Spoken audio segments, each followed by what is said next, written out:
Ya, selamat pagi. Kita akan mulai materi kita hari ini, yaitu industri perhotelan.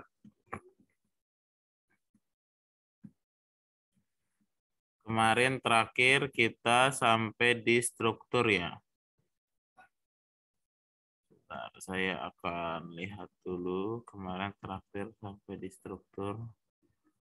Mana struktur? Belum.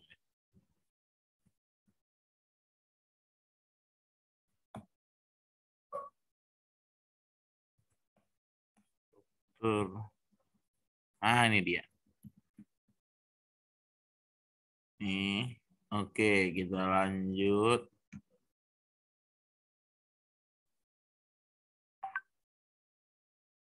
Sekarang di sini job analisis. Materi kita hari ini adalah job analisis ya. Kita mulai dari langkah-langkah melakukan job analisis. Jika kamu adalah seorang pegawai atau SDM di perhotelan, alangkah baiknya kamu melakukan job analisis dulu sebelum kamu memilih. Jadi sebelum kamu sebelum kamu menetap di suatu departemen. Jadi diawali dari pilihlah pekerjaan yang dianalisis. Yang kedua, menggali informasi. Seperti apa menggali informasi? Misalnya Abel memilih sebagai housekeeping atau Abel, kamu di mana Bel? Biar saya tahu Bel. Departemen mana Bel? Kalau di hotel. Antara front office sama housekeeping sih Pak. Contohlah front office kayak si kakaknya Helga, JJ. Setelah kamu menggali informasi tentang front office, jabarkan bagaimana kamu menggali informasi. Oh, menurut hotel ini kalau front desk itu seperti ini. Oh, kalau menurut hotel ini ternyata front desk sama resepsionis digabung atau bagaimana. Terus, oh menurut info yang saya tahu kalau housekeeping di hotel ini begini. Nah, jadi kamu udah menggali informasi dulu. Setelah itu kamu jabarkan menurut mana yang yang paling kamu mumpuni. Aduh, ini ada yang masuk lagi. Yaitu yang berikutnya, siapa yang mengumpulkan informasi? Apakah lisan, tulisan, apakah rasional informasinya apa enggak, dan sebagainya. Lalu setelah itu menganalisis. Menganalisis ini, kamu di kelas 2 ini dituntut untuk menganalisis terus. Menganalisis ini tuh memperbandingkan. Jadi kalau saya suruh analisis, diperhatikan ya. Kalau saya suruh analisis, kamu itu membuat perbandingan gitu loh. Jadi analisis antara, misalnya saya suruh, Abel, coba dulu kamu analisis dari mana sekarang tinggi badanmu bisa segini. Nah, kan kamu nggak tahu, Pak, tinggi badan saya dari dulu masih segini gitu misalnya. Tapi secara ilmu buku, kalau analisis tinggi badan itu dihitung dari tinggi bapak dan tinggi ibu, baru ada hitungannya. Itu dianalisis. Bel, kenapa kamu di hotel ini digaji sekian? Di hotel ini kamu digaji sekian, padahal kerjanya sama. Itu analisis. Dari kerjanya beda apa enggak?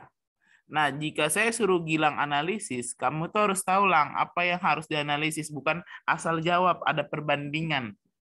Nah, nanti kalau kamu di kelas 2 ini, materi front office nanti ada materi hitung-hitung uang soalnya, antara payment di front office. Nah, ketika kamu disuruh ngitung uang, pasti nanti akan ada analisis terus. Apalagi kalau pelajarannya nggak ada hitungannya, pasti disuruh analisis kayak saya. Coba misalnya lagi, tugasnya misalnya ya, Abel, coba tolong kamu analisis kenapa Hotel Savero lebih ramai daripada Hotel Bumi Wiyata. Itu harus kamu analisis. Padahal Savero kamarnya cuma sedikit, Bumi Wiyata kamarnya banyak. Harganya murahan Bumi Wiyata lagi daripada Savero. Kenapa Savero lebih banyak? Misalnya begitu. Atau kebalikannya, kenapa ya Savero sedikit ya Bumi Wiyata banyak ya? Misalnya gitu. Jadi itulah mengapa kita harus menganalisis sebuah informasi. Lalu tuliskan deskripsinya antara satu dengan hotel yang lain sama nggak pekerjaannya. Yang terakhir tuliskan spesifikasinya. Oh, Bel, kamu kalau kerja di Hotel Budi Utomo, kamu saya gaji 3 juta. 3 juta, tapi kerjaannya begini ya, begini. Terus kalau misalnya ada yang lain, oh Bel, kamu diterima nih di kerja di Hotel Budi Mulia, digaji 4 juta. Kerjanya begini-begini, kok sama-sama di front office tapi beda ini ya. Coba dilihat dulu. Seperti itu. Lalu yang ada yang masuk lagi. Maaf kalau ada yang masuk begini. Nah, ini langkah-langkah menentukan proyek, penentuan perancangan, kita enggak.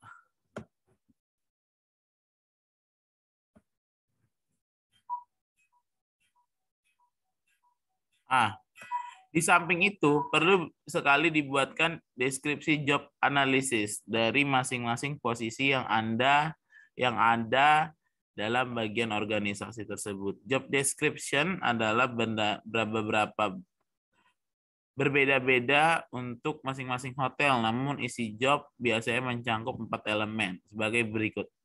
Data identifikasi,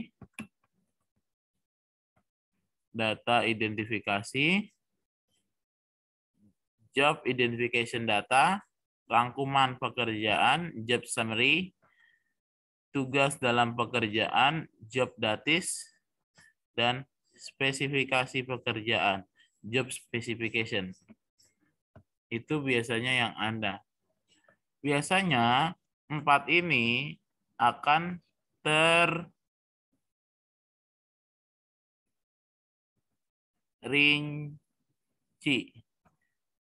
Terinci untuk apa? Untuk kamu mengetahui dari 4 ini kamu ampuh berapa. Seperti itu. Lalu yang berikutnya di sini ada recruitment, selection, training. Oh, biasanya dalam proses memasuki kerja. Nah, kalau kalian lihat yang BKK kemarin itu ada proses rekrutmen di sini. Sama proses seleksi. Ya. Setelah ini kamu akan melakukan proses pelatihan di hotel tersebut. Baru evaluasi karyawan. Jadi kalau kamu mau melamar, biasanya kalau di perusahaan besar itu ada 4 langkah. Dan biasanya 2 itu udah dari sekolah. Tinggal kamu 2 lagi dilakukan di perusahaan. Terus proses rekrutmen, promosi, transfer adalah perkembangan dan pertumbuhan jumlah hotel yang baru beroperasi, juga membawa dampak yang cukup besar bagi dunia ketenaga kerja, bagi hotel-hotel yang sudah lebih dahulu beroperasi. Hal ini dikarenakan kebutuhan tenaga kerja baru yang banyak sekali jumlahnya dengan kualitas yang sudah tidak ditentukan.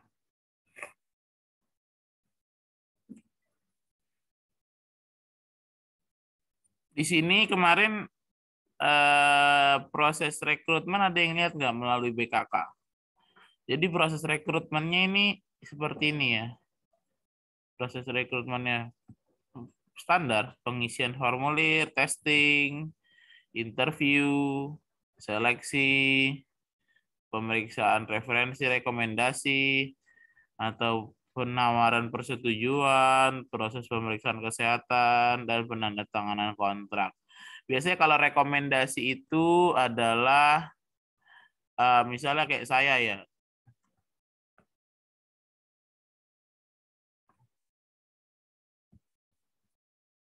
Rekomendasi dari sekolah ke perusahaan.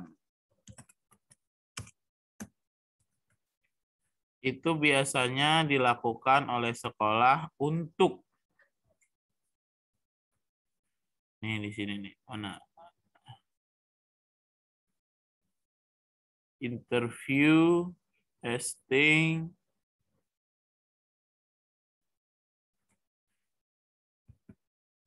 Mana tadi tuh? Proses rekomendasi. Pemeriksaan penawaran, proses persetujuan, interview. Beberapa kandidat, testing. Biasanya kalau kamu melalui sebuah apa namanya penyaluran akan ditanya rekomendasinya dari mana. BKK itu kan menyalurkan. Nah, di sini itu ada sumber internal adalah menggunakan papan pengumuman karyawan. Kalau kalian sedang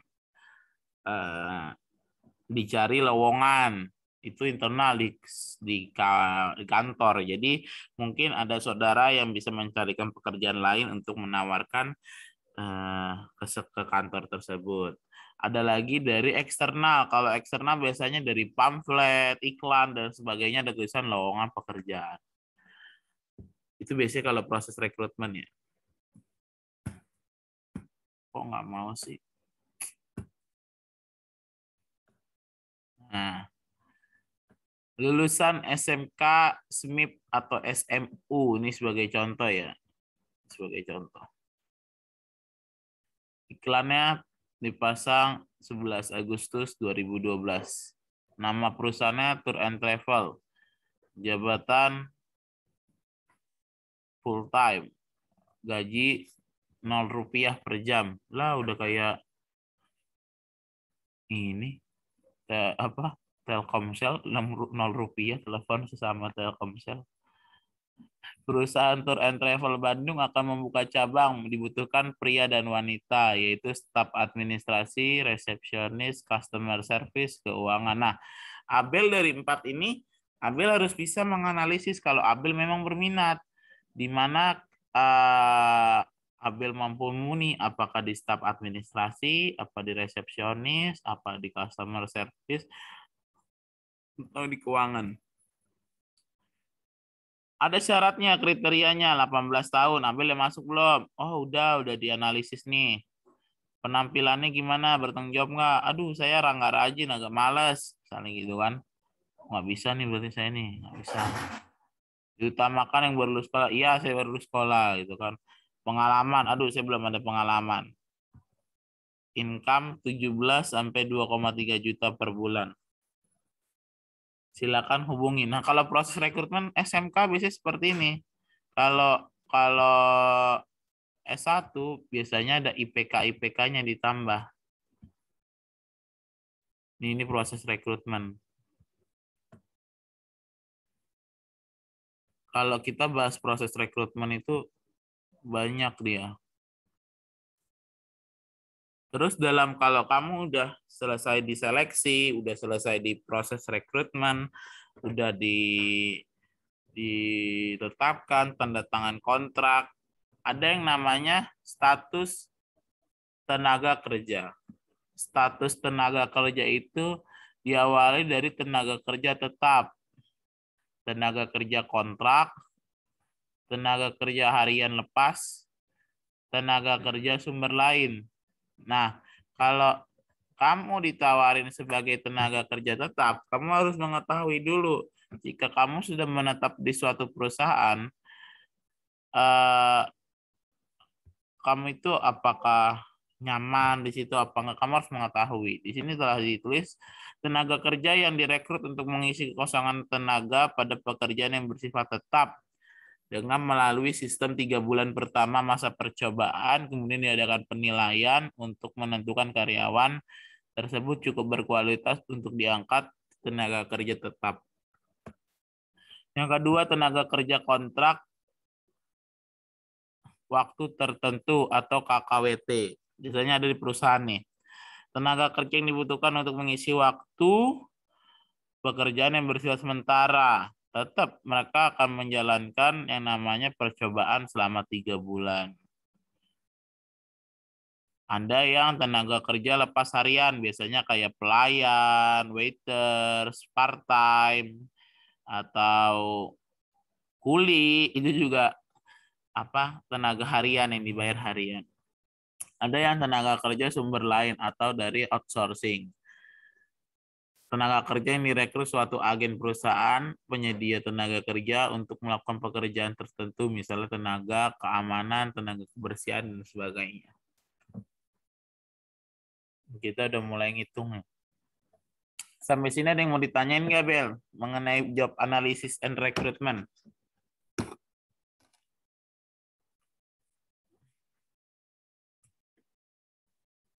Kita punya 30 menit lagi.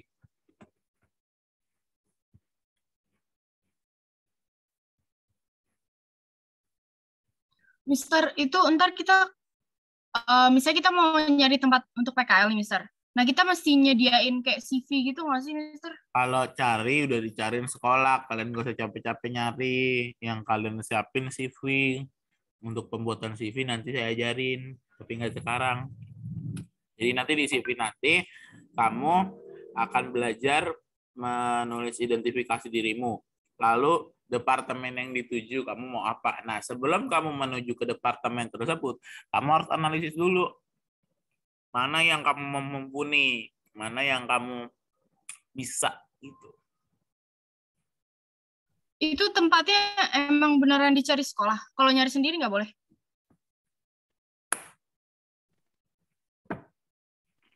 Soalnya papaku itu Jadi gini, udah ada tempat, Mister. kalau yang dicari sekolah, sekolah udah bisa memastikan aman karena udah melakukan kerjasama. Banyak yang bukan banyak, jadi beberapa kayak Otto, ada siapa lagi? Kalau yang kelas 3 sekarang nggak ada. Nah, jika kalian SMEA sekarang ada.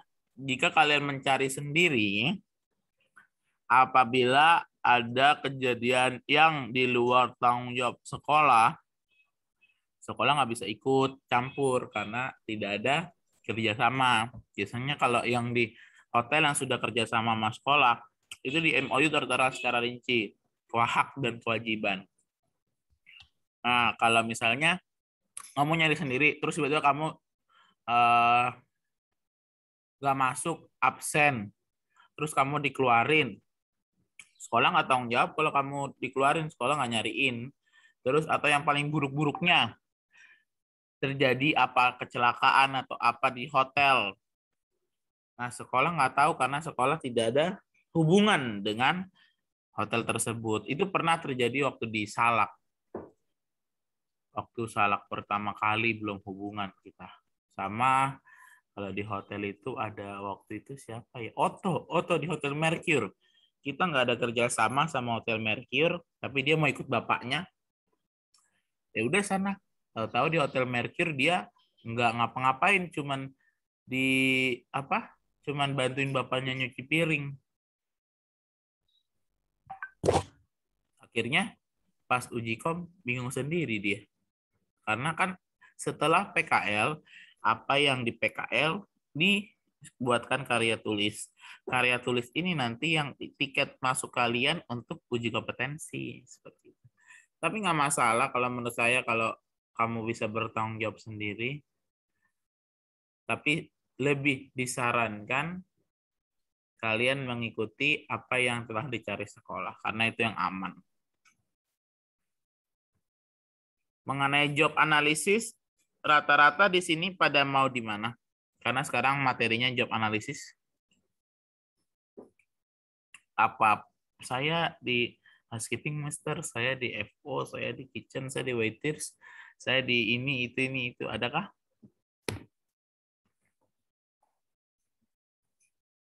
Alifa, ini matiin kamera mulu nih Alifa. Di mana Alifa?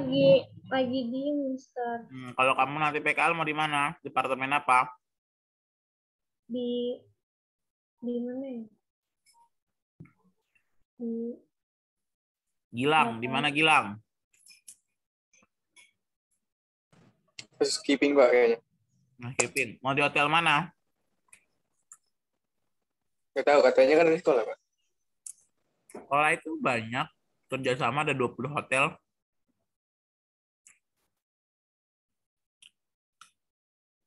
Jadi Depok lu ya. Depok ada Savero. Ada Bumi Wiyata. Ada Margo. Itu yang di Bandung, Mister. Kalau yang di Bandung itu ada Aston. Pasteur, ada Aston Dago. Kalau yang di Jakarta ada Red Top, Ritz-Carlton Mega Kuningan, ada Swiss Bell, ada Holiday Inn Express, ada Grand Orchard, ada apa yang di Semanggi namanya? Saya lupa yang di Semanggi itu. Saya lupa yang di Semanggi. Yang pasti dekat Bundaran Semanggi. Terus ada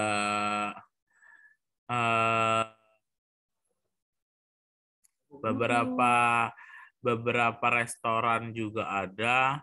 Cuman untuk kakak kelas kalian kemarin tidak ada yang ke Jakarta. Karena ada 88 Blok M yang baru kita kerjasama sama Grand Cemara. Kalau hotel-hotel besar kemarin tidak terima PKL. Kalau kamu bisa hotel Jakarta, Jakarta. Enaknya di hotel-hotel gede itu dikasih duit. Kalau PKL. Dikasih transport. 20.000 sampai 30.000 per hari. Buat anak PKL. Itu kan jelas di MOU. Tapi kalau kamu ikut seleksi dulu, masuk apa enggak. Kayak dulu terakhir yang bisa masuk di Ritz-Carlton cuma Debbie. Enak tuh dia. Di Ritz-Carlton. Saya waktu monitoring hotel Ritz-Carlton, gede banget. Menjulang, tinggi. Karena kita hari ini bahasa hanya di job analisis, tidak ke persentase pajak, kita belum ngitung-ngitung ya, kompensasi, benefit, persentase pajak, itu baru nanti. Kalau tidak ada yang ditanyakan, tolong on cam, saya mau screenshot seperti biasa.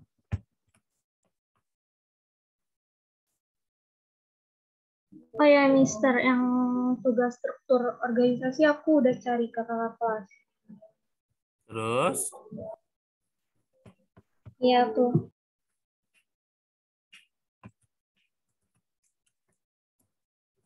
Terus apa kata kakak kelasnya dapat? Aku udah dapat. Aku udah bikin. Kalau udah dapat, nanti saya bikin link GCR-nya. Kalian ngumpulin di link GCR ya.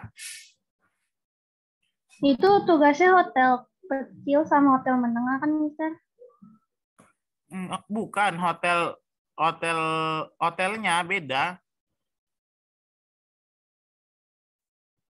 Maksudnya itu hotel apa ya? Bilang gimana sih? Bukan hotel kecil menengah, hotel tempat PKL itu hotel Savero, Swiss Bell, atau Salak, atau apa gitu. Bukan hotel kecil menengah, hotel kakak-kakaknya itu.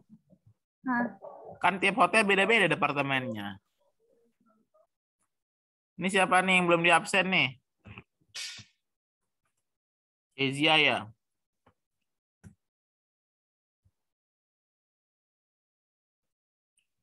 Alfalak nggak masuk ya Alfalak ya?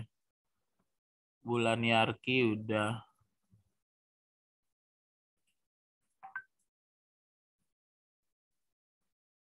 Siapa lagi yang belum di absen?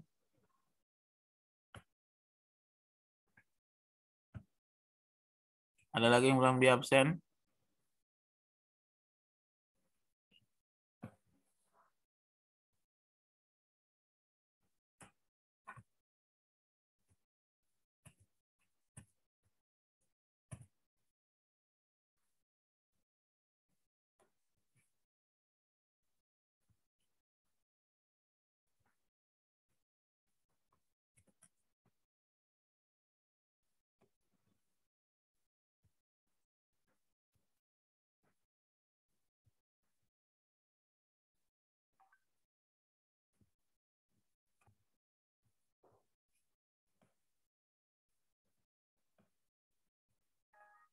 Nggak bisa di screenshot si absennya.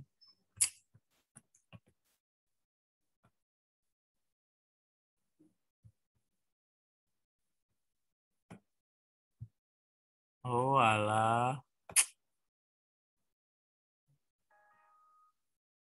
Kalau ada laptop nggak bisa di screenshot kenapa nih? Pakai snipping tool aja, Mister. Iya ini aku pakai snipping tool. Karena screenshotku nggak bisa. Ini juga keluar-keluar mulu snappingnya. Tuhanku.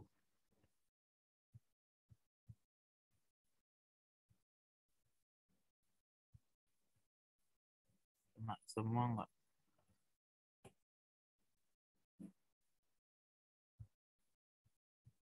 Iya, oke.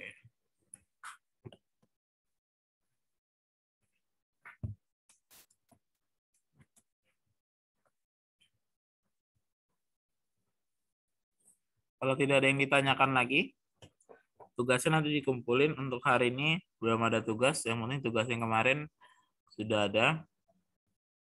Kita ketemu lagi kapan, Bel? Rabu sama Kamis ya? Berarti saya Senin, Selasa kelas 10, Rabu, Kamis kelas 11. Oke lah kalau begitu. Terima kasih atas kelasnya hari ini. Saya tidak perlu berlama-lama. Kalian siap-siap untuk kelas berikutnya. Oke, yang belum masuk kemarin yang tugasnya masih 0, tugasnya dikirimnya jangan via WA ke saya ya. Karena kalau via WA penuh. Saya nanti kirim via GCR, baik presentasinya yang saya suruh ngulang. Ya, kayak kelompoknya Abel sama kelompoknya Gilang. Tolong dikirim ulang nanti di Google Classroom, paham? Oke. Terima kasih yo kalau begitu. Wassalamualaikum warahmatullahi wabarakatuh. Waalaikumsalam warahmatullahi wabarakatuh.